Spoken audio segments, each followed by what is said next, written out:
الله الرحمن الرحيم إنا أعطيناك الكوثر فصل لربك وانحر إن شانئك هو الأبتر.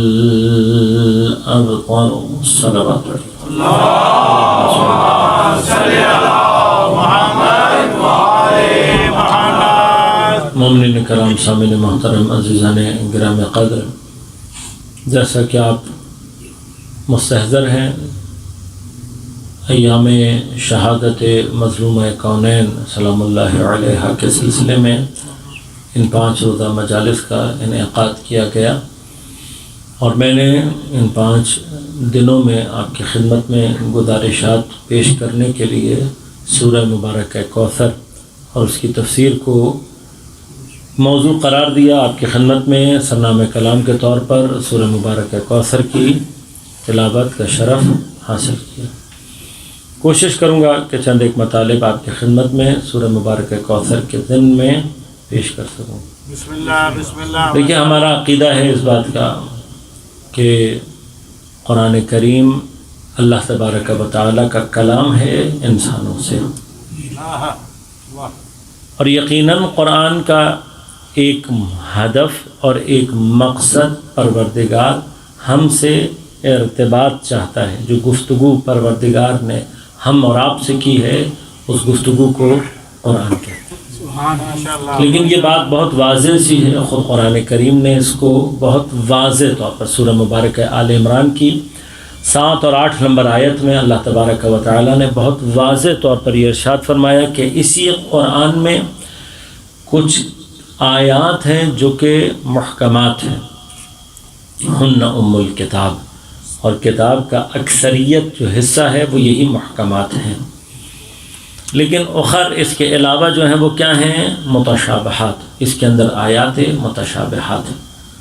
آیات متشابہات کے لیے خدا فرماتا ہے کہ کچھ لوگ ان آیات متشابہات کو لیتے ہیں اور ان کا مقصد دنیا میں فتنہ و فساد پھیلانا ہوتا ہے، جبکہ ان کی تعویل و تفسیر اور ان کا علم یا اللہ جانتا ہے یا وہ جو کہ راسخون فی العلم ہیں، علم کے اندر راسخ ہیں، علم کے اندر ڈوبے ہوں۔ سبحان اللہ۔ قرآن کریم اس اعتبار سے، لہذا ہم عام طور پر یہ کہتے ہیں کہ ایک انڈرسٹینڈنگ قرآن کی یقیناً وہ ہے کہ جو حتیٰ ترجمہ پڑھ کر بھی ہمیں کسی حد تک سمجھ میں آ سکتی ہے، لیکن یقیناً جب اللہ کا کلام ہے تو اس کے اندر جو مطالب ہیں، اس کے اندر جو ہدایت ہے، وہ اگر سرسری مطالعے اور ابتدائی ترجمے سے حاصل ہونے لگتی تو امت میں 72 فرقے بنتے ہی نہیں۔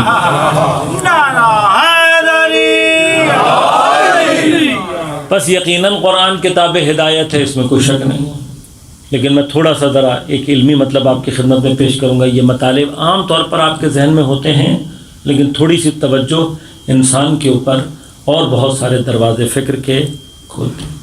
یہی توجہ بنیادی طور پر قرآن کا اصل ہدف بھی ہے، لہذا قرآن اپنے پڑھنے والوں سے صرف 2 چیزوں کو ڈیمانڈ کرتا ہے۔ اگر میں بہت ہی مختصر کر کے بات کروں، وہ ڈیمانڈز جو خود قرآن نے اپنے پڑھنے والوں سے، اپنے ماننے والوں سے کی ہیں، 2 اہم ڈیمانڈز قرآن کی کیا ہیں؟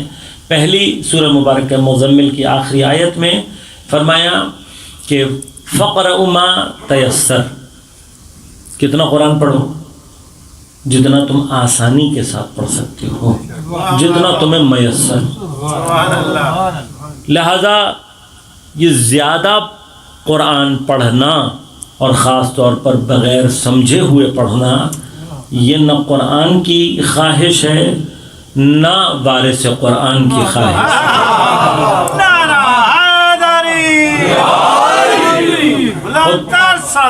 اللہ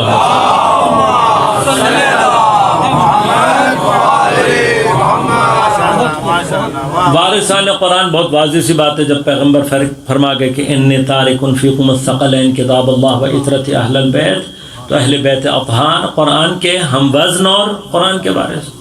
اہل بیت اطہار نے بھی نہیں چاہا۔ ہو سکتا ہے کہ آپ میں سے بعض کے ذہنوں میں حضرت امیر کا یہ قول موجود ہو کہ مستحب میں سے یہ ہے کہ انسان روزانہ کم از کم 50 آیات کی تلاوت کرے تو یہ 50 آیات کی تلاوت اس شخص کے لیے بیان کیا گیا ہے جس کو عادت ہے، جو عادت کرتے ہوئے یہاں تک پہنچا ہے۔ ابھی جس کو عادت نہیں ہے، ابتدائی طور پر میں قرآن کے ساتھ ایک رابطہ پیدا کرنا چاہتا ہوں، میں قرآن کے ساتھ ایک ارتباط رکھنا چاہتا ہوں، میں کیا کروں؟ نہیں پڑھا، کوئی بھی وجہ ہو گئی، کوئی بھی مسئلہ تھا، اب کیا کروں، کہاں سے شروع کروں؟ تو قرآن کہہ رہے ہیں فقرؤوا ما تیسر، تھوڑا پڑھو۔ اور یہ تھوڑا جو پڑھنا ہے یہ کیسے پڑھنا ہے؟ فرمایا افلا یتدبرون القرآن، تم قرآن کے اندر تدبر کیوں نہیں کرتے، غور و فکر کیوں نہیں کرتے؟ بس قرآن کا فارمولہ بہت مختصر سا ہے، کیا ہے؟ تھوڑا پڑھو لیکن سمجھ کر پڑھو، سبحان اللہ، تھوڑا قرآن پڑھو لیکن سمجھ کر۔ اب یہ تھوڑا کتنا ہو سکتا ہے؟ تھوڑا ایک آیت بھی ہو سکتی ہے۔ میں آج کل کے نوجوان دوستوں سے خاص طور پہ کہتا ہوں کہ بھائی تمہارے لیے تو اللہ نے بہانے بھی ختم کر دیے۔ ہماری جنریشن تک تو شاید تھوڑے بہت بہانے تھے، لیکن اب موجودہ جنریشن کے لیے یہ بہانے ختم ہو گئے، اس لیے کہ ہم کہتے تھے بھائی چلو قرآن اٹھانے کے لیے وضو کرنا پڑتا ہے، کون وضو کرے، ایک بہانہ ہمارے اور آپ کے ہاتھ میں تھا۔ لیکن اب تو موبائل کے اندر آ گیا ہے، اور موبائل کی اسکرین پر جو قرآن آتا ہے اس کے لیے وضو کی شرط بھی، قرآن چھونے کے لیے شرط ہے، پڑھنے اور سننے کے لیے شرط، قرآن پڑھنے کے لیے وضو کی شرط نہیں ہے۔ آپ کے موبائل پر، اچھا موبائل پر بھی ایسے ایسے ایپس آ گئے ہیں کہ آپ کو کچھ نہیں کرنا پڑے گا، روزانہ ایک آیت خود بخود آپ کی اسکرین پہ ترجمہ سمیت آ جائے گی۔ اب اگر آپ قرآن کی ایک آیت پڑھنے کے لیے بھی اگر وقت نہیں نکال سکتے اپنی زندگی میں، تو پھر کیا ہمیں اپنے آپ کو امت قرآن کہلانے کا حق ہے؟ کیا پھر ہمیں یہ حق حاصل ہے کہ ہم یہ کہیں کہ ہم قرآن کی امت ہیں، قرآن ہمارے لیے نازل ہوا؟ قرآن شفاعت کرے گا، یہ عقیدہ ہمارا بالاتفاق المسلمین ہے کہ قرآن نے شفاعت کرنی۔ کس کی؟ جس نے قرآن چوم کے اوپر رکھ دیا ہو، جس نے قرآن کے نیچے سے اپنے مسافروں کو نکالا ہو۔ کس کی شفاعت کرے گا؟ جس نے قرآن کے ساتھ رابطہ رکھا ہوگا۔ آپ قرآن کے ساتھ رابطہ رکھیں، قرآن قیامت کے دن آپ کے ساتھ رابطہ رکھے گا۔ اور ایگزیکٹلی اللہم صلی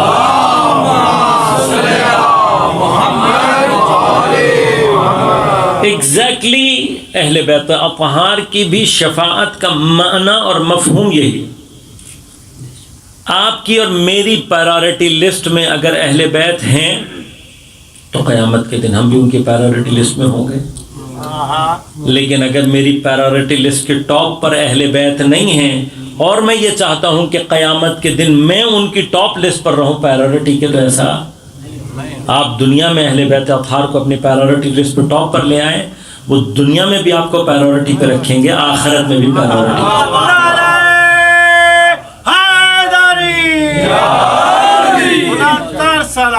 اللہ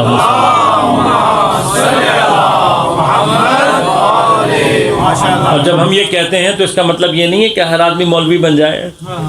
مولوی بن جانا پرائورٹیز کو ظاہر نہیں کرتا۔ پرائورٹیز کا مطلب یہ ہے آپ کی اپنی زندگی کے اہداف، آپ جو بھی کریں، آپ ڈاکٹر ہیں، انجینئر ہیں، بزنس مین ہیں، اسٹوڈنٹ ہیں، جو کچھ بھی ہیں، آپ کی پرائورٹی میں اگر اہل بیت اطہار ہیں تو انشاءاللہ آپ بھی ان کی پرائورٹی میں۔ میرے پاس گفتگو یہاں بہت ہے لیکن میں اس سے زیادہ آگے نہیں جانا چاہتا، صرف ایک مقام عرض کروں گا، تھوڑا سا آگے بڑھوں گا۔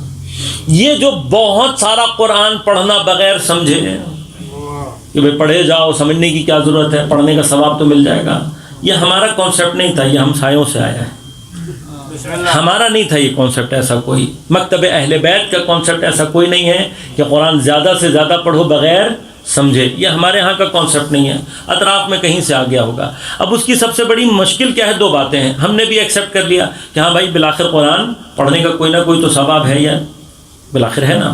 آپ قرآن کی ایک آیت پڑھیں گے، روایات میں آئے یہ آیت پڑھو گے، مثلا اتنی آیات پڑھو گے اتنا ثواب ملے گا، بالآخر قرآن پڑھنے کا ایک ثواب ہے، اب چاہے سمجھ میں آئے یا نہ آئے۔ اب یہ دو سوال ہیں، آیا ثواب ملتا بھی ہے یا نہیں؟ ماشاءاللہ، یہ سوچنے کی بھی تو ضرورت ہے نا۔ میں بغیر سمجھے قرآن پڑھ رہا ہوں اور میرا عقیدہ کیا ہے کہ مجھے قرآن فائدہ دے گا، مجھے ثواب ملے گا۔ اب میں ثواب سے بحث نہیں کر رہا پہلے، لیکن میں ایک بات سمجھنا چاہتا ہوں، وہ یہ ہے کہ آیا قرآن اللہ نے واقعاً صرف ثواب حاصل کرنے اور پہنچانے کے لیے نازل کیا ہے؟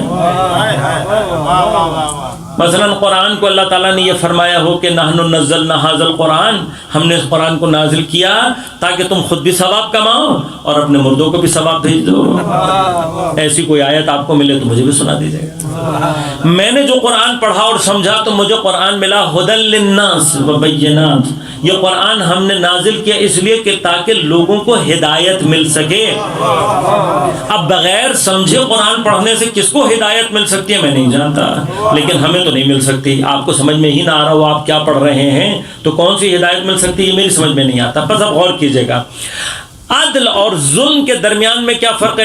عدل اسے کہتے ہیں جب کسی شے کو اس کے جگہ اس کے مقام پر رکھا جائے، جو چیز جس مقصد کے لیے اس کو اس مقصد کے لیے استعمال کرنا یہ عدل ہے، اور جس چیز کو جس مقصد کے لیے وہ ہے بنی ہے یا بنائی گئی ہے اگر اس مقصد کے لیے استعمال نہ کیا جائے تو یہ کیا کہلاتا ہے؟ ظلم۔ اب میں قرآن سے پوچھتا ہوں کہ قرآن اس بارے میں کیا کہتا ہے، تو قرآن نے آواز دے کر کہا کہ ہم نے اس قرآن کو نازل کیا فیہ شفاء و رحمہ للمؤمنین، اس قرآن میں شفاعت اور رحمت ہے کس کے لیے؟ مومنین کے لیے۔ پھر فرمائے یہی قرآن وما یزید الظالمین الا خسارہ، یہی قرآن جب ظالم کے ہاتھ میں جاتا ہے تو اسے سوائے خسارہ بڑھانے کے کچھ اور نہیں دیتا۔ سبحان اللہ۔ اب اس سے بڑا ظالم کون ہوگا کہ جو قرآن کو پڑھ رہا ہو لیکن اس مقصد کے لیے نہیں جس مقصد کے لیے قرآن نازل کیا گیا، اس مقصد کو چھوڑ کر باقی سارے مقصد حاصل کر رہا ہو، تو ایسا شخص کون ہے؟ جس نے قرآن پر ظلم کیا۔ اور قرآن کیا کہہ رہا ہے؟ قرآن کہہ رہا ہے جو بھی ظالم ہوگا اگر قرآن تک پہنچ بھی جائے گا تو قرآن سے اس کو سوائے خسارے کے کچھ بھی نہیں ملے گا۔ اب بحث اس سے نہیں ہے تم پوری رات ایک ٹانگ پہ کھڑے ہو کے سارے کا سارا قرآن پڑھ لو، اگر سمجھا نہیں ہے نہ پڑھنے والے کو کچھ ملے گا نہ سننے والے کو کچھ ملے گا۔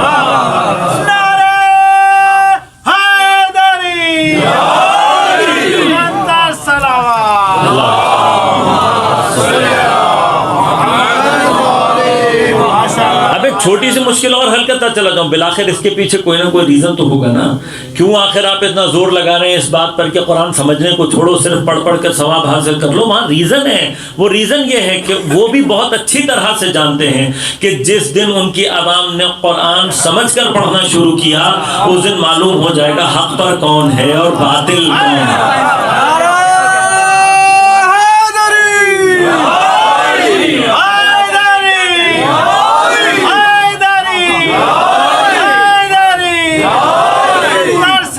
اللہم صلی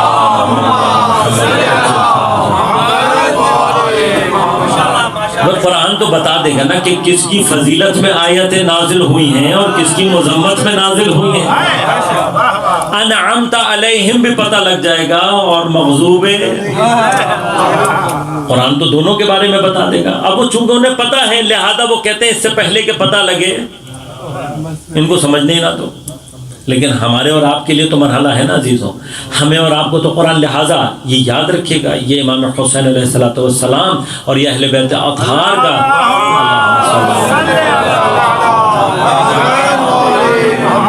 اہل بیت اطہار علیہم السلام کا ہمارے اوپر ایک لطف اور عنایت ہے۔ اپنے فرش ازاں کے بہانے اہل بیت اطہار جو خود بھی قرآن سے جڑے ہوئے ہیں ہمیں اس طریقے سے قرآن سے جوڑ کر چلے گئے ہیں کہ ہم فرش ازاں پر تھوڑا سا ہی لیکن وہ قرآن پڑھتے ہیں سمجھ کر پڑھتے ہیں۔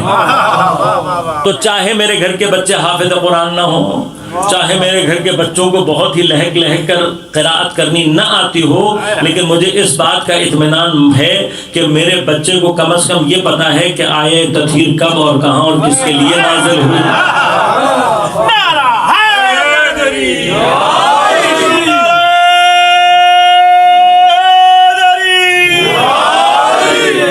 نہ ہو میرا بچہ بہت زوردار قاری، نہ ہو مجھے سے مطلب نہیں ہے، یقیناً پڑھنا فضیلت ہے، ہاں آنا چاہیے، اس سے بحث نہیں ہے، اس کو کم اہمیت قرار نہیں دے رہے کہ تجوید صحیح ہو، لحن صحیح ہو، صوت اچھی ہونی چاہیے، ان میں سے کسی سے بحث نہیں ہے۔ بھائی ہم ہی تو ہیں وارث قرآن کے ماننے والے، تو ہمارا جو رابطہ قرآن سے ہونا چاہیے وہ کسی اور سے نہیں ہونا چاہیے۔ لیکن خود قرآن اور اہل بیت ہم سے کیا چاہتے ہیں کہ ہم قرآن کو تھوڑا سا تدبر، تھوڑا سا فکر اور تھوڑے غور کے ساتھ پڑھیں۔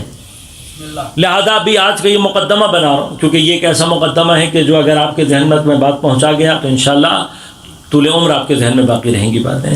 قرآن کے اندر تدبر کیوں ضروری ہے؟ یہ بھی اپنی جگہ ایک بلاغ الفاظ ہیں کہ تدبر. اچھا تدبر کریں تو کیا کریں؟ مثلا کیا کریں؟ قرآن کی آیت سامنے رکھ کے اس کو غور سے دیکھیں. تو یہ تو معنی نہیں ہے. تدبر کا کیا معنی ہے؟ تدبر کا معنی یہ ہے کہ قرآن کے الفاظ کے اندر غور کیا جائے، اس لیے کہ یہ طبیعت انسانی میں، بات فطرت میں موجود ہے کہ اگر اس کو معلوم ہو کہ یہ کلام، یہ جملے، یہ الفاظ کسی حکیم اور دانا شخص کے ہیں، جس نے کامیاب زندگی گزاری ہے، جس نے زندگی کے رازوں کو حاصل کر لیا ہے، تو پھر انسان نہ صرف اس کی بات کو غور سے سنتا ہے بلکہ اس کے الفاظ میں پوشیدہ مطالب کو اپنے لیے عکس کرنے کی کوشش کرتا ہے. اور اگر ہمیں یہ بات کا یقین اور اطمینان ہو کہ یہ کلام کسی عام حکیم اور دانا کا نہیں ہے بلکہ خالق حکمت اور دانائی کا ہے. نعرہ تکبیر، نعرہ رسالت، نعرہ حیدری، بلندتر صلوات.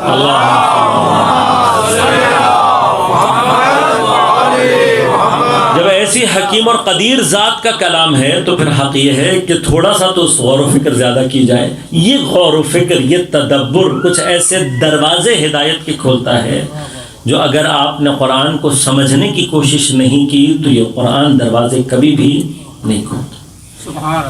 لہٰذا بھی ایک بحث اپنے اندر غور کیجیے گا. میرے خاص طور پہ جو جوان بچے ہیں یہ بعض اوقات ان چیزوں کو ذرا جلدی پک کر لیتے ہیں. ہماری جو ذرا 40s یا 50s میں داخل ہو چکے ہیں، ہماری ایج گزر چکی ہے، لیکن جو بچے ہیں وہ ان چیزوں کو جلدی پک کرتے ہیں. دیکھیے ٹرانسفر آف نالج کی دنیا میں جب آپ کسی کو کوئی نالج، کوئی انفارمیشن ٹرانسفر کرنا چاہتے ہیں، آج کل تو آپ کو پتہ ہے انفارمیشن ٹیکنالوجی کی دنیا، انفارمیشن ہے جو ایک جگہ سے دوسری جگہ منتقل ہو رہی ہے. جب ہم انفارمیشن کی بات کرتے ہیں، جب ہم علم کے ٹرانسفر کی بات کرتے ہیں تو یاد رکھیے گا اس دنیا میں الفاظ، لفظ، ورڈز ایک انتہائی ناقص، محدود اور جعلی وسیلہ ہے. جعلی سے مراد ہمارا وہ اردو والا جعلی نہیں ہے. جعلی یہاں پہ قراردادی. مثلا کیا ہے، میں اس کو یہیں سے شروع کروں بات کو. الفاظ، لفظ ہے، ایک کانٹریکٹ کے طور پر ہے، ایک معاہدے کے طور پر ہے. مثلا آپ نے اگر پانی کو اردو میں پانی کہا اور ہم سب کو سمجھ میں آ گیا تب بھی پانی ہی رہے گا. اگر آپ اس کو فارسی میں آب کہہ دیں گے تب بھی پانی ہی رہے گا. عربی میں ماء کہہ دیں گے تب بھی وہی رہے گا. انگلش میں واٹر کہہ دیں گے تب بھی وہی رہے گا. بھائی یہ تو نہیں انگلش میں کہیں گے تو زیادہ اچھا ہو جائے گا، ہاں اردو میں کہیں گے تو زیادہ اچھا نہیں ہوگا، ایسا تو نہیں. کسی بھی زبان میں جب آپ لفظ استعمال کریں گے، بس لفظ اور کیجیے گا، لفظ شے کی حقیقت کو تبدیل نہیں کرتا. اس کی حقیقت کو تبدیل، حقیقت وہی رہتی ہے. اب الفاظ اس کے لیے جو بھی استعمال ہو، لیکن بالآخر لفظ اور معنی کا ایک رابطہ ہے، وہ انشاءاللہ کبھی اور فرصت رہے گی تو عرض کروں گا، آج وہ بحث نہیں. لیکن ناقص ہے. کیوں ناقص ہے؟ اس لیے کہ اپنے معنی سے زیادہ آپ کو کچھ بھی منتقل نہیں کر سکتا. لفظ کا جو بھی لٹرل میننگ ہے وہ آپ کو سمجھ میں آئے گا، اس سے آگے لفظ آپ کو کچھ نہیں دے گا. محدود ہے. کیوں محدود ہے؟ اس لیے کہ بہت سارے معنی ایسے ہیں، بہت ساری انفارمیشن ایسی ہے جو آپ لفظ کے ذریعے سے بیان کر ہی نہیں سکتے. اب یہ کامن چیزیں ہیں، میں ذرا توجہ دلاؤں گا تو آپ کہیں گے ہاں ایسے ہی ہے. ہمارے اور آپ کے درمیان اتنا ہی فرق ہے، اس سے زیادہ نہیں ہے. ہم وہ طالب علم ہیں جو تھوڑی سی ذرا محنت زیادہ کر لیتے ہیں، ورنہ اس فرش پر آنے والا ہر آدمی طالب علم ہے.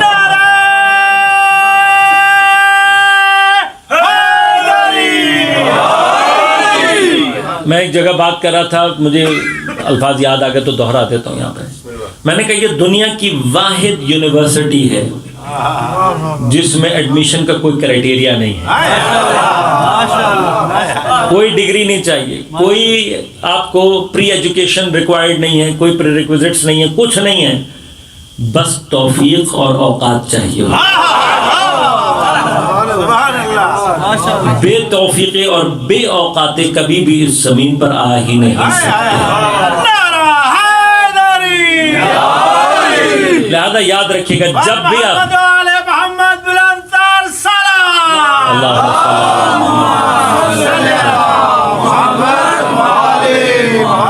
یہ جو ہم فرض فرش ادا پر حضور پیدا کر لیتے ہیں نا، کبھی آپ اس پر غور کریں گے نا تو آپ کو محسوس ہوگا کہ آپ کا اپنا کیا ہوا کچھ نہیں ہے، کسی کی نظر ہے التفات جو آپ کو یہاں لے کر آتی ہے۔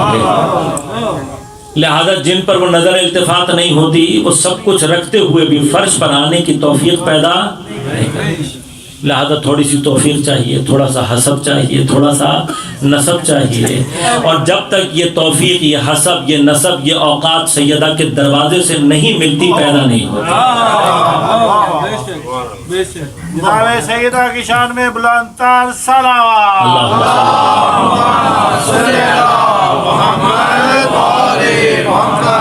لہذا ایسی یونیورسٹی ہے کہ جس میں کوئی ایڈمیشن کرائٹیریا، کوئی پابندی، کوئی ٹیسٹ، کوئی پریریکوزٹس نہیں ہے، آپ جو بھی ہیں صرف اوقات پیدا کریں گے پہنچ۔ پھر کوئی اٹینڈنس نہیں ہے، پھر بھی ہمیشہ اٹینڈنس فل ہوتی ہے۔ کوئی ایڈمیشن فیس نہیں ہے، پھر بھی لوگ شوق در شوق آتے ہیں۔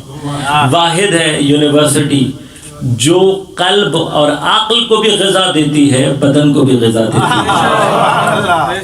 بے شک۔ اور میں اس کو یونیورسٹی اس لیے کہہ رہا ہوں کہ میرا تقریباً الحمدللہ 22-23 سال کا مجالس پڑھنے کا اتفاق ہے۔ بہت ساری گفتگو ایسی ہے جو ہم نے ایون یونیورسٹی کے اسٹوڈنٹس کے درمیان بیٹھ کر کی ہے۔ جب ہم یہ بعض باتیں وہاں پر کرتے ہیں تو وہ پڑھے لکھے بچے جو بظاہر MA PhD کیے ہوئے ہوتے ہیں، وہ آ کر ہم سے کہتے ہیں سر آپ نے بڑی سخت باتیں کی، ہمیں سمجھ میں نہیں آئی۔ اور یقین کریں اسی فرش اعضا کا معجزہ میں نے یہ دیکھا ہے کہ بظاہر جو آپ کو ان پڑھ نظر آ رہا ہوتا ہے وہ بھی اس فرش سے کچھ نہ کچھ لے کر جا رہا ہے۔ میں نے بچوں کو وہ باتیں سمجھتے ہوئے دیکھا ہے اس فرش سے جو بہت جگہوں پر یونیورسٹیوں میں بڑوں کو سمجھ میں، کسی کی تو نظر التفات ہے جو عقول کو معراج عطا کرتی ہے۔ لہذا ہمیں یہاں پہ سنگین باتیں کرتے ہوئے مجھے ڈر نہیں لگتا۔ مجھ سے بعض لوگ کہتے بھی ہیں، میں کہتا ہوں بھیا یہ میرا اور جناب سیدہ کا معاملہ ہے، میں نے اپنی ڈیوٹی دینی ہے، باقی کام جناب سیدہ کا ہے۔ لفظ کیا کرتے ہیں؟ لفظ ایک بہت بڑی دنیا ہے جس کو لفظ بیان نہیں کر سکتے۔ مثلا آج آپ غور کیجیے گا، یہ بات آپ جانتے بھی، میں صرف دہراؤں گا، آپ کی توجہ صرف اس پر متوجہ کروں گا۔ آپ لفظ سے ذائقہ کبھی بیان نہیں کر سکتے۔ صرف 4 ذائقے ہیں جو ہم بیان کر سکتے ہیں: میٹھا، کھٹا، کڑوا اور نمکین۔ ہاں، اب مثلا آپ نے کہا کھجور بھی میٹھی ہے، کیلا بھی میٹھا ہے، گلاب جامن بھی میٹھی ہے، تو پھر فرق کیا ہے؟ ماشاءاللہ۔ لیمو بھی کھٹا ہے، املی بھی کھٹی ہے، تو دونوں میں فرق کیا ہے؟ آپ اس سے زیادہ بیان نہیں کر سکتے۔ یہ کہیں گے بھائی لیمو کھٹا ہوتا ہے لیمو کی طرح سے، املی کا ذائقہ املی کی طرح۔ ہم ذائقہ بیان، رنگ بیان کر سکتے ہیں۔ Can you define me the colors? Red کسے کہتے ہیں؟ گرین کیا ہوتا ہے؟ آپ مجھے کلر دکھا تو سکتے ہیں، ڈیفائن نہیں کر سکتے۔ سبحان اللہ۔ آپ خوشبو ڈیفائن کر سکتے ہیں، گلاب کی اور چمیلی کی خوشبو میں کیا فرق ہے؟ آپ کہیں گے گلاب کی خوشبو گلاب جیسی ہوتی ہے،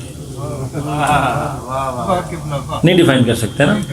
آواز ڈیفائن کر سکتے ہیں، آواز بھی ڈیفائن نہیں کر سکتے۔ اب غور کیجیے گا اس کا معنی کیا ہوا۔ البتہ یہ بحث میں یہاں پہ چھیڑوں گا نہیں، کبھی اور کبھی موقع رہے گا تو انشاءاللہ عرض کروں گا۔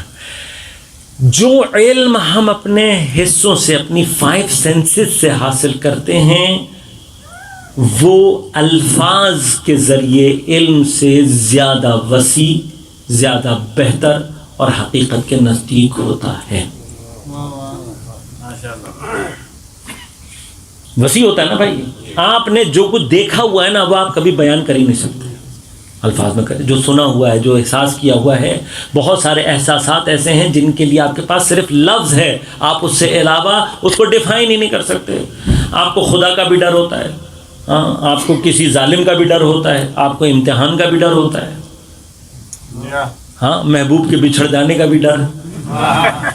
بھئی یہ سارے ڈر ہیں نا، یہ سارے ڈر ہیں۔ کیا ان ڈروں کے درمیان، ان خوف کے درمیان آپ فرق کر کے بتا سکتے ہیں کہ خدا سے ڈرنے والا خوف کیسا ہوتا ہے، ظالم سے ڈرنے والا خوف؟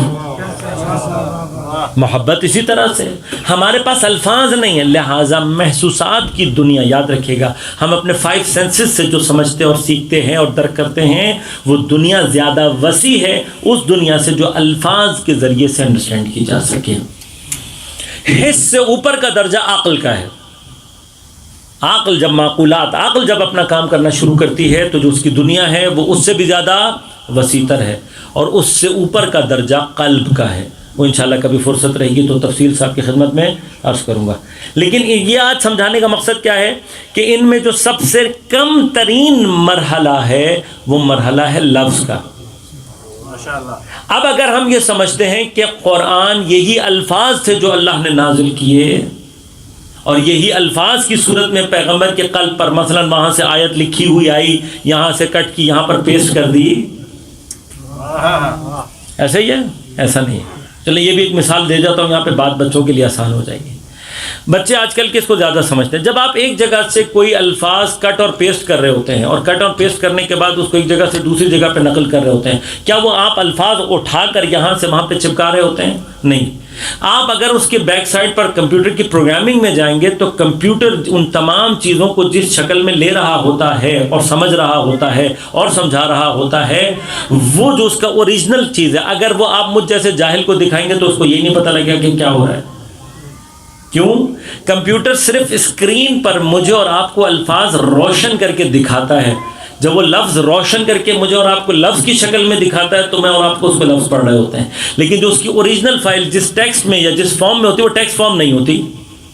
پروگرامنگ جو بچے کرتے ہیں وہ زیادہ بہتر جانتے ہیں، وہ ٹیکسٹ فارم نہیں ہوتی. اگر وہ ٹیکسٹ فارم آپ کھول لیں، اس کو اوپن کر لیں تو آپ کو کچھ بھی نہیں ملے گا. میں مثال دیتا ہوں آپ کے پاس موبائل میں قرآن ہے، بالکل ہے، الف لام سے شروع کے بائے بسم اللہ سورہ فاتحہ سے شروع کر والناس کی سین تک پورا قرآن آپ کے پاس. آپ گھر جا کر یہ کہیں کہ چلو میں اس کی اوریجنل فائل کو چیک کرتا ہوں کہ اس کی اوریجنل فائل کیسی ہے. آپ جب اوریجنل فائل جا کر کھولیں گے تو آپ کو نہ الف ملے گا، نہ بے ملے گا، نہ نقطہ ملے گا، نہ زیر، نہ زبر. قرآن اس فائل کو ریڈ کرتا ہے اور اسکرین پر آپ کو شو کرتا ہے. ٹھیک ہو گیا؟ ایسے ہی ہے، ایسے ہی. اچھا، جب میں نے یہ فائل آپ کے موبائل میں ٹرانسفر کی تو گئی یا نہیں گئی؟ آپ کو پتہ لگا؟ کسی کو دکھائی دی، کسی کو سنائی دی، کسی کو سجھائی دی؟ ہاں، تمہیں اپنے موبائل سے بنی ہوئی فائل اس موبائل سے وہاں چلی جائے، نہ دکھائی دیتی ہے نہ سنائی دیتی ہے. اگر تمہارا موبائل آواز نہ نکالے تو تمہیں یہی نہیں پتہ لگے گا کہ فائل آئی ہے یا نہیں آئی ہے. جبکہ ایک موبائل سے دوسرے موبائل چلی گئی، یقین ہو گیا نا بھائی. آپ کس چیز پہ یقین کرتے ہو؟ آپ کہتے ہو بھائی 2 ٹک آ گئے، 2 ٹک کا مطلب کیا؟ چلی گئی. اب گئی یا نہیں گئی یہ نہیں پتا آپ کو، آپ ٹک کے اوپر اعتماد کیے بیٹھے ہوتے ہو کہ بھائی یہ 2 ٹک آ گئے، اس کا مطلب چلی گئی. یہی ہے نا بھائی، اس سے آگے تو کچھ نہیں کر سکتے. تو جس انسان کی اوقات 2 ٹکوں سے آگے کسی چیز کو سمجھنے کی نہیں ہے، وہ کیسے یہ سوال کرتا ہے کہ معصوم کے اوپر وحی کیسے آتی ہے؟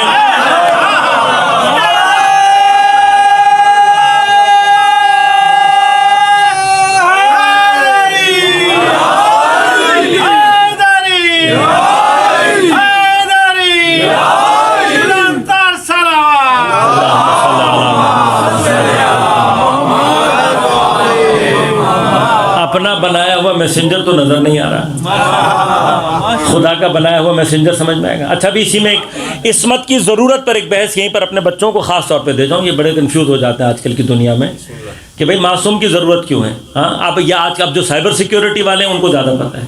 آپ کو پتہ ہے کہ آج کل کی دنیا میں کتنے حساس ہو گئے یہ معاملات. ہاں، پورے ادارے، پوری چیزیں، پورے کمپیوٹرز، پوری جو انسان کی مطلب فورسز ہیں، آرمی کی فورسز، ان کے سارا کچھ، ہر چیز کیا ہے آج کل اسی کے تھرو ہو رہا ہے. اب آپ کو پتہ ہے، آپ اس کو چھوڑ دیں، آپ کے اپنی روزمرہ کی زندگی کے معاملات میں اگر آپ کے اسی میسنجر، انہی ای میلز کے آنے جانے، آپ کے واٹس ایپ کے آنے جانے کے درمیان میں جو آپ کو تو نہیں پتا، آپ تو ٹکے دیکھ کر گزارا کر رہے ہو. ہاں، اگر کوئی ہیک کر لے تو آپ کو پتہ بھی نہیں لگے گا کہ آپ کا پیغام کہاں تھا، کہاں چلا گیا، کس کے پاس سے آیا تھا، کس کے پاس چلا گیا، کبھی بھی نہیں پتہ لگے گا. تو اب آپ کو محسوس ہوا کہ جہاں سامنے والے کو یہ پتہ ہی نہیں لگتا کہ کہاں سے آ رہا ہے، کہاں کو جا رہا ہے، تو کیا ہوتا ہے وہاں پر آپ کو سمجھ میں آئے کہ سائبر سیکیورٹی ہونی چاہیے. کیوں ہونی چاہیے؟ اس لیے کہ اگر یہاں پر سائبر سیکیورٹی نہیں ہوئی تو پیغام کس کا کہاں چلا جائے گا، کون کہاں جانا چاہتا ہوگا، کہاں چلا جائے گا. تو اب آپ کو سمجھ میں، آپ نے کہا نہیں بھائی اس سسٹم کو ایسا ہونا چاہیے کہ جس میں کوئی غیر نفوذ نہ پیدا کر سکے، یہ بالکل سیکیور ہونا چاہیے. اب جیسے ہی آپ سیکیورٹی کو اس کے ایکسٹریم لیول پر جاتے ہو جہاں آپ یہ ادعا کر سکو کہ ہم چیلنج کرتے ہیں کہ اسے کوئی ہیک نہیں کر سکتا، وہیں سے عصمت شروع ہوتی ہے۔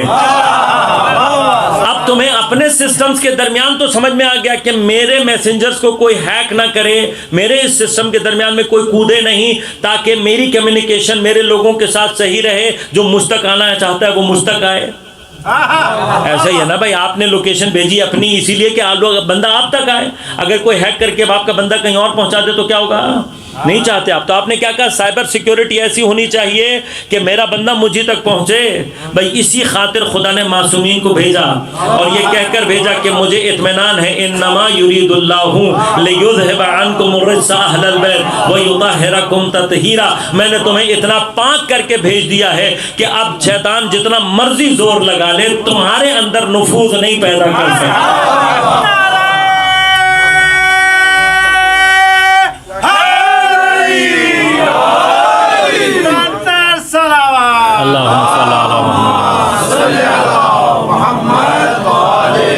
اب آپ کو سمجھ میں ہمارے اور خدا کے درمیان میں معصوم کا ہونا کیوں ضروری ہے؟ اس لیے کہ اگر عصمت درمیان میں نہ ہو تو یہ کبھی اطمینان ہی نہیں ہوگا جس کے پیچھے جا رہے ہیں وہ خدا ہے بھی یا نہیں، جس راستے پر چل رہے ہیں وہ خدا کی طرف لے کر جا رہا ہے یا نہیں۔ لہٰذا ہم اس لیے کہتے ہیں کہ خدا اور ہمارے درمیان معصوم کا ہونا ضروری یہ ہے، اس لیے کہ ہماری اوقات 2 ٹک سے آگے کی نہیں ہے۔ بس جب یہ اطمینان ہو جاتا ہے کہ یہ ٹک معصوم کی طرف سے آ رہا ہے،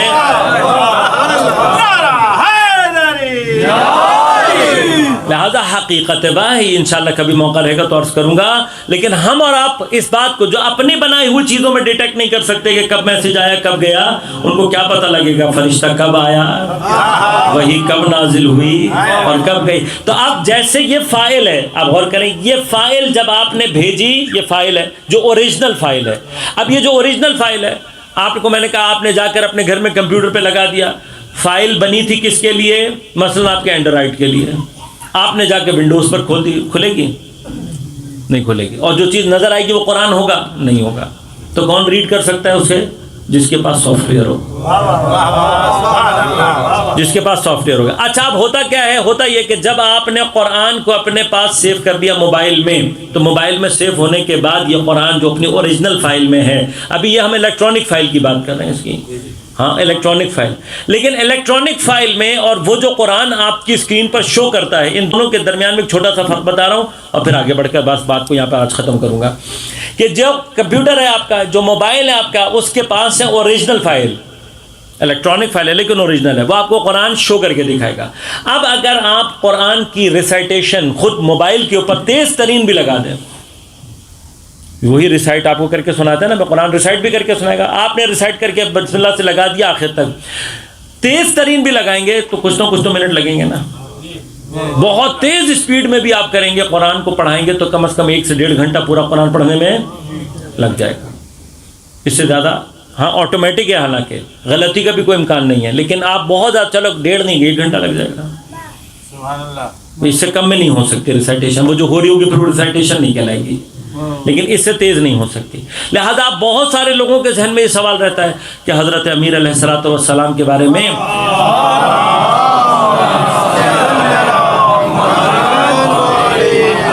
حتیٰ اہل سنت برادران نے، انہوں نے بھی یہ روایت کو نقل کیا کہ حضرت امیر کے بارے میں صحابہ میں مشہور تھا، اور یہ بات عام طور پر معلوم تھی لوگوں کو کہ حضرت جب گھوڑے کی رکاب میں پاؤں رکھتے تو بسم اللہ سے قرآن شروع کرتے، اور جب دوسری رکعت میں پاؤں رکھتے تو پورا قرآن پڑھ چکے ہوتے۔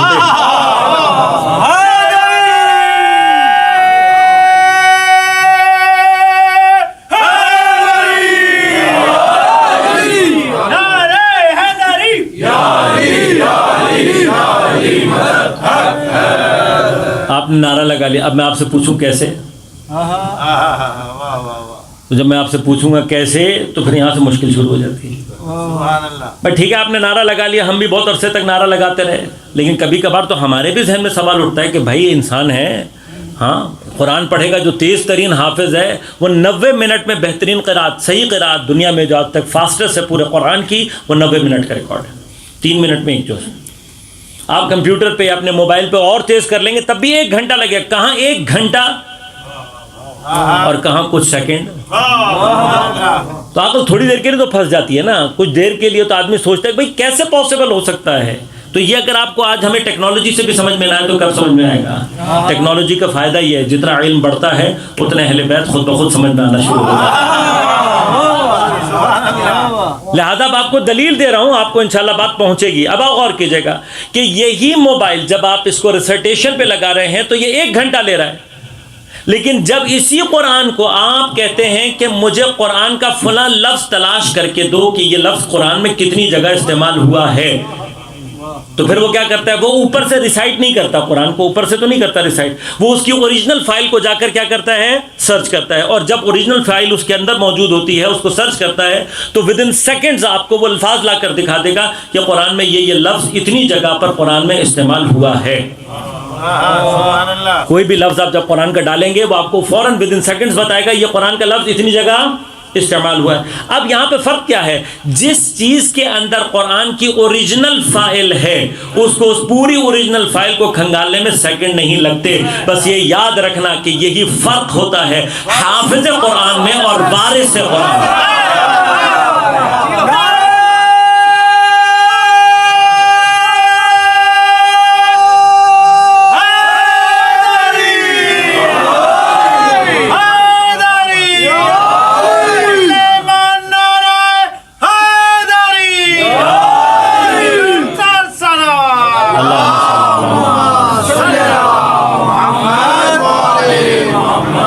تو ہم نے قرآن میں تھوڑا سا تدبر کرنا ہے، تھوڑا سا تدبر کرنا، قرآن خود ہمیں جواب دے گا۔ اب یاد رکھنا وارث میں اور حافظ میں یہ فرق ہے، لہذا یاد رکھیے گا جب قرآن نے کہا اِنَّا نَحْنُ نَزَّلْنَا الذِّكْرَ وَإِنَّا لَهُ لَحَافِظُونَ، ہم نے اس قرآن کو نازل کیا اور ہم اس کی حفاظت کرنے والے ہیں، تو اس حفاظت کے لیے قرآن حافظ کے حافظوں کا محتاج نہیں ہے کہ حافظ اپنے حافظے میں محفوظ رکھے گا تو قرآن محفوظ ہو جائے گا، نہیں، یہ اللہ کی کتاب اور نور ہے، یہ جب عرش پر محفوظ ہوتا ہے تو لوح کہلاتا ہے، اور جب فرش پر محفوظ ہوتا ہے تو قلب معصوم کہلاتا ہے۔ بس قلب معصوم ہے بنیادی طور پر جو قرآن کو محفوظ رکھتا ہے۔ اصل قرآن اپنی حقیقت نورانیہ میں کہاں محفوظ ہوتا ہے؟ قلب معصوم میں۔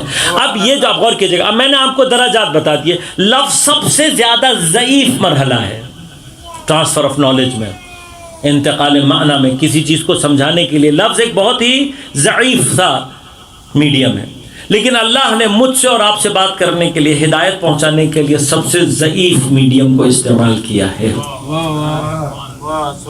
خدا کے پاس اور بھی میڈیم تھے، یہ جو میڈیم آج کل دنیا میں چل رہے ہیں یہ بھی خدا کے بنائے ہوئے ہیں، خدا ان میں سے بہت سارے میڈیم ہمارے ساتھ بھی استعمال کر سکتا تھا۔ کتنی حصے ایسی ہیں جو خدا نے ہمیں اور آپ کو دی ہی نہیں ہیں، نہیں دی ہیں خدا نے ہمیں اور آپ کو۔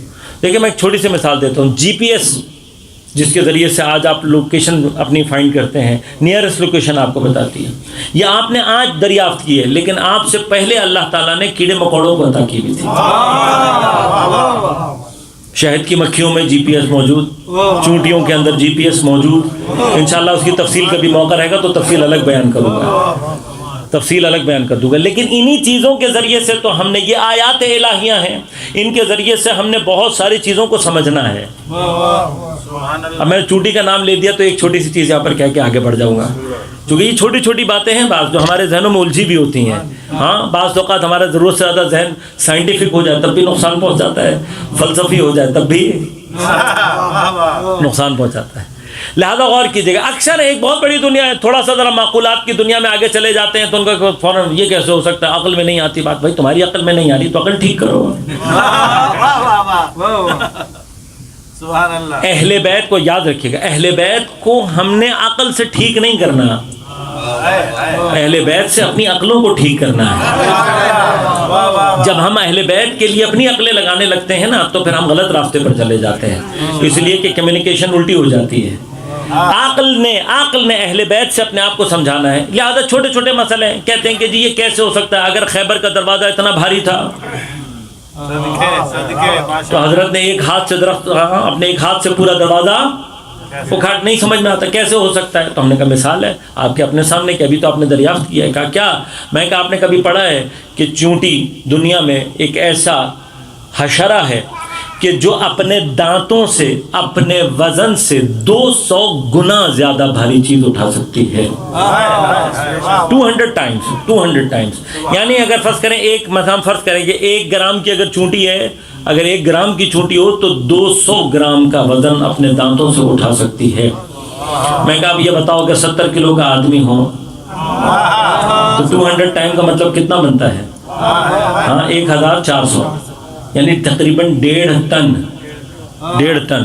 ہاں تو جو اللہ چونٹی کے دانت میں اتنی طاقت دے سکتا ہے کہ وہ اپنے وزن سے 200 گنا زیادہ اٹھا دے، اپنی حجت کی انگلیوں میں اتنی طاقت نہیں دے سکتا.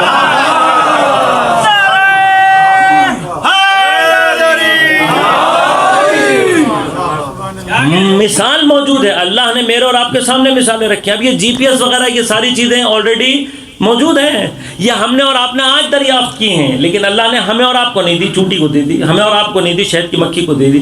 بس اللہ تعالیٰ کیا بتانا چاہتا ہے؟ یہ بتانا چاہتا ہے کہ میں جسے چاہوں الگ کر دوں، جسے جو چاہے حص عطا کر دوں. لہذا معصوم کی تعریف ہی اس نے یہ کی، قل انا بشر مثلکم. اے حبیب ان سے کہو میں دکھائی تمہارے جیسا دیتا ہوں، یوحا الیہ، لیکن ایک سینس میری ایسے اندر موجود ہے جو تمہارے اندر موجود نہیں ہے. وہ کیا ہے؟ یوحا الیہ، میں وہ ہوں جو وحی کے ذریعے سے خدا کے ساتھ کنیکشن میں رہتا ہے. بس جو یہ حص رکھتا ہے اسے معصوم کہتے ہیں،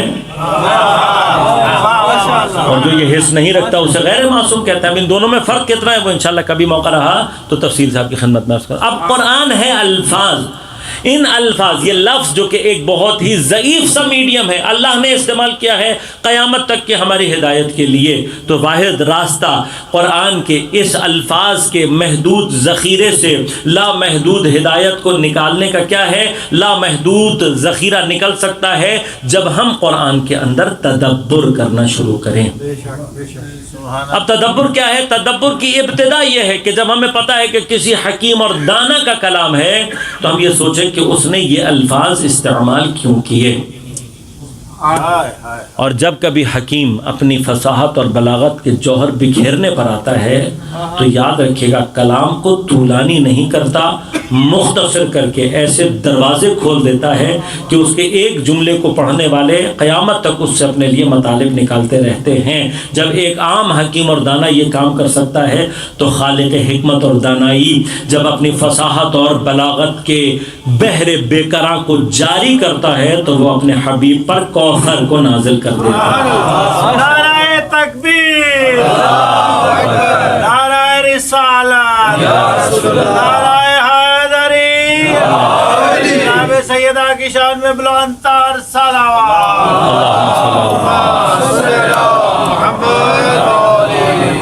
کل انشاءاللہ گفتگو کو یہیں سے شروع کروں گا. خالق حکمت و دانائی جب اپنی فصاحت اور بلاغت کے دریا کو مجسم کرتا ہے الفاظ کے سانچے میں تو کوثر بنتا ہے.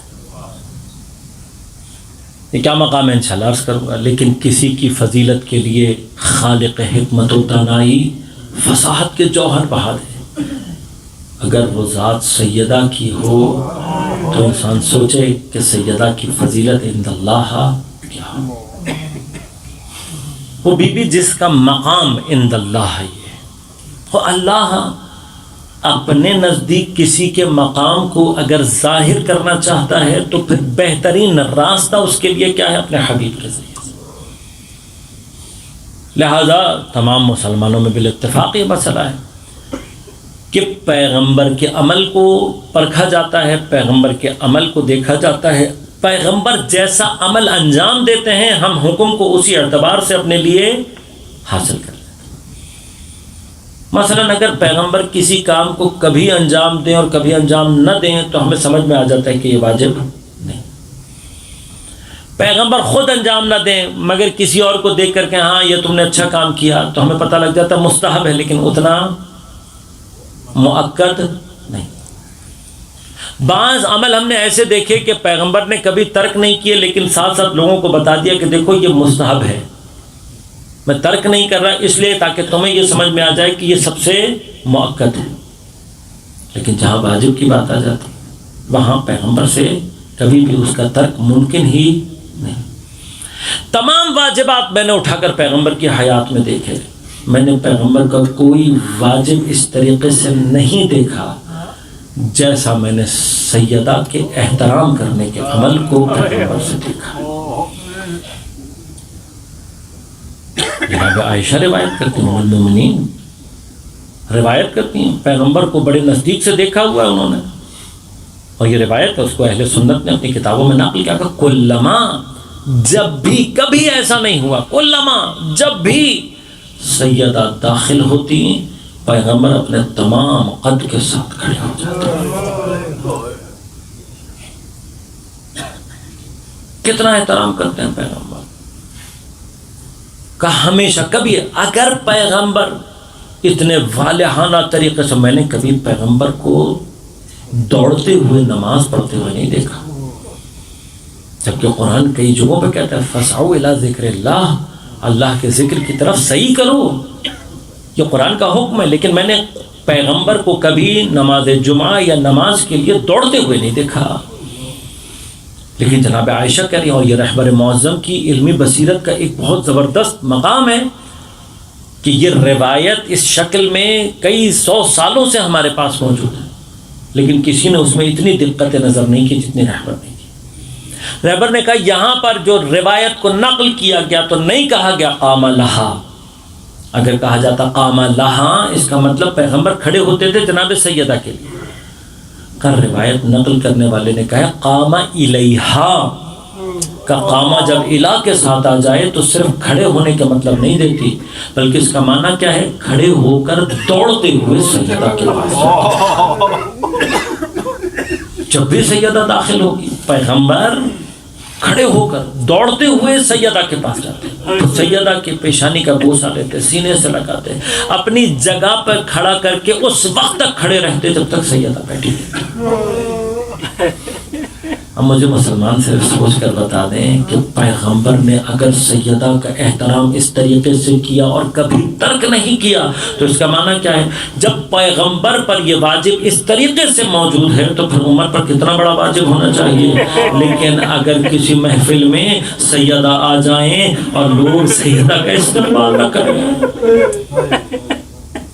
پیغمبر اپنی جگہ بیٹھا کر خود کھڑے رہتے ہیں، کسی محفل میں سیدہ کھڑی رہ جائے اور لوگ جگہ دینے سے بجائے حتی سیدہ کو بیٹھنے کے لیے نہ کہیں، سیدہ کے احترام میں کھڑے نہ ہوں، تو مجھے کسی سے کوئی بحث نہیں ہے عزیزوں. لیکن میں اتنا جانتا ہوں کہ اگر کوئی مسلمان جان بوجھ کر کسی واجب کو ترک کر دے تو ترک واجب حرام ہے، اور جو حرام کو جان بوجھ کر ادا کر دے وہ عادل نہیں ہو سکتا، اس کی عدالت ساقط ہے.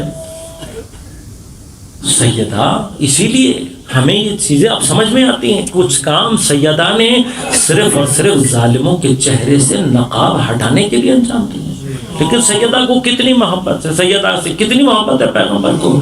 بس ایک واقعے کی طرف اشارہ کروں گا اور آج کے دن کی آپ کی زحمتوں کو تمام کروں گا. روایات میں ملتا ہے، ہمارے اور آپ کے نزدیک بعض تاریخ کے مطالب کو بیان نہیں کیا جاتا، لہذا ہم اور آپ عام طور پر یہ سمجھتے ہیں کہ جب فتح مکہ ہوئی تو پیغمبر نے عام معافی کا اعلان کر دیا، یعنی سب کو معاف کر دیا. نہیں، ایسا نہیں. جتنی مرضی تاریخیں اٹھا کر دیکھیں، طبری سے لے کر جتنی بھی قدیم ترین منابع، ابن خلدون، کسی بھی تاریخ کو اٹھا کر دیکھ لیں، سب متفق علیہ طور پر یہ کہتے ہیں کہ اس عام معافی کے ساتھ تقریباً 10 افراد ایسے تھے کہ جن کے لیے پیغمبر نے فرمایا کہ اگر یہ لوگ توبہ کریں تب بھی قتل کر دینا، اگر یہ کلمہ پڑھیں تب بھی قتل کر دینا، اگر یہ اپنے آپ کو خانہ کعبہ کے پردوں میں لپیٹ لیں تب بھی انہیں قتل کر دینا. ان 10 میں سے ایک شخص ہے جس کا نام حریث بن نفیل ہے. حریث بن نفیل یہ ملعون کون ہے؟ اس کے بارے میں روایت ملتی ہے کہ جب حضرت مکہ سے مدینہ ہجرت کر گئے تو حضرت امیر کو 2 کام چھوڑ کر گئے سپرد. ایک یہ کہ امانتیں لوگوں تک پہنچا، دوسرا بنی ہاشم کی جتنے بھی خواتین اور بچے ہیں ان کو لے کر مولا کائنات نے آنا تھا. تو جب پہلا کام انجام پا گیا، حضرت نے خواتین اور بچوں کا ایک کاروان چھوٹا سا تیار کیا اور اس کو لے کر نکلے ہیں مدینہ کے لیے. راستے میں کچھ عرب اوباشوں نے حملہ کیا، ان میں یہ بھی شامل تھا. اس ملعون نے اس اونٹ کو چابک مارا جس اونٹ پر سیدہ سوار تھی. روایت کہتی جب اونٹ کو چابک لگا تو سیدہ کا اونٹ بھٹک گیا. اونٹ بید کا تو سیدہ اونٹ سے زمین پر گر گئی. پیغمبر مدینہ سے باہر مسجد قباء کے مقام پر منتظر تھے کہ میری بیٹی کا پہنچے گا. یعنی حضرت مدینہ میں نہیں رہے ہیں، مدینہ سے باہر آ کے جناب سیدہ کا انتظار کر رہے ہیں. اور جیسے یہ کاروان پہنچا جناب سیدہ کو سینے سے لگا کر پیغمبر نے پوچھا میری بیٹی سفر میں کوئی مشکل تو پیش نہیں ہے؟ جناب سیدہ نے بتایا بابا ایسے حملہ ہوا اور اس ملعون نے جب میرے اونٹ کو چابک مارا اونٹ بتا کہ بابا میں اونٹ سے گر گئی. سیدہ چوٹ تو نہیں آئی، سیدہ کوئی تکلیف تو نہیں پہنچی، مجھے نہیں معلوم. لیکن عزیزوں اس واقعے کے 10 سال کے بعد یا 9 سال کے بعد فتح مکہ ہوئی. اس واقعے کے 9 سال تک رحمت للعالمین ہیں. اپنے اوپر ظلم کرنے والے، اپنے آپ کو پتھر مارنے والے، اپنے آپ پر بدترین ظلم کرنے والوں کو پیغمبر نے معاف کر دیا. لیکن 9 سال کے بعد پیغمبر جب اسی شہر میں آئے ہیں سیدہ کے اونٹ کو چابک مارنے والے کو پیغمبر نے معاف نہیں کیا، بلکہ پیغمبر نے کیا کہا. اور حضرت امیر علیہ السلام نے اس ملعون کو واصل جہان کا خوابے کے پردوں میں بھی اپنے آپ کو لپیٹ لے. بھائی یا رسول اللہ آپ کی بیٹی کے اونٹ کو کوئی چابک مارے 9 سال کے بعد بھی آپ اسے معاف نہیں کرتے، تو جنہوں نے آپ کی بیٹی کے دروازے کو آگ لگائے، جنہوں نے آپ کی بیٹی کو تازیانے مارے، جنہوں نے آپ کی بیٹیوں کو تماچے مارے. لیکن جناب سیدہ بس آپ کی خدمت میں بھی ایک چھوٹی سی گزارش پیش کروں گا. اے میری بی بی اونٹ سے گرنا بڑا سخت ہوتا ہے، لیکن جب آپ اونٹ سے گری ہوگی ارے آپ کے سر پہ چادر بھی ہوگی، آپ کے ہاتھ کھلے ہوئے بھی ہوں گے. ارے بی بی آپ کی بیٹیاں کوفہ اور شام کے راستے میں خدا جانے کتنی مرتبہ اونٹوں سے زمین پر آئی ہے، نہ سروں پر چادریں تھی، نہ پسے گردن کے ہاتھ کھلے تھے. ارے پسے گردن ہاتھ بندے ہوتے جب ملعون اونٹوں کو چابک مارتے، اونٹ بھی ڈگتے، بیویاں اونٹ کے اوپر سے آ کر زمین پر گرتی. ارے بندے ہاتھوں سے اونٹ کی پشت سے زمین پر گرنا اور میرے مولا عباس کا بغیر ہاتھوں اونٹ کی گھوڑے کی پشت سے زمین پر گرنا.